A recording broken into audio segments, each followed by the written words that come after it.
আপনারা যে গাছগুলো দেখতেছেন এগুলোকে মটমটিয়া গাছ বলা হয়।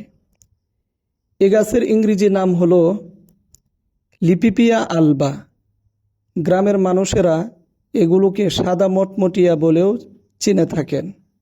ঔষধি গুণ সম্পন্ন এই গাছ। এর পাতা ও বাকল, শিকড় জ্বর, সর্দি, কাশি, চর্মরোগ ও ব্যথানাশক হিসাবে অত্যন্ত কার্যকারী।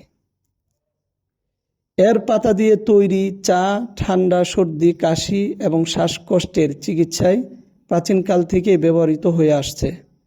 এটি শরীরে সতেজতা আনতে সাহায্য করে। মটমটিয়ার পাতা মুখের অতিরিক্ত তৈলাক্ত ভাব দূর করে এবং ব্রণের ব্যাকটেরিয়া ধ্বংস করতে সাহায্য করে। এ গাছের পাতা বেটে ফোড়া বা ত্বকের যে কোনো ক্ষত স্থানে লাগালে দ্রুত উপকার পাওয়া যায়।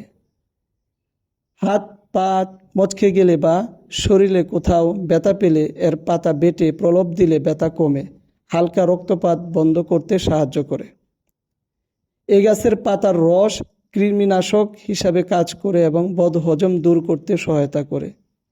এর পাতার রস জ্বর নিরাময়ে বিশেষ কার্যকারী ভূমিকা রাখে এবং এই গাছের পাতা দিয়ে চা বানিয়ে খেলে শরীরে দুর্বলতা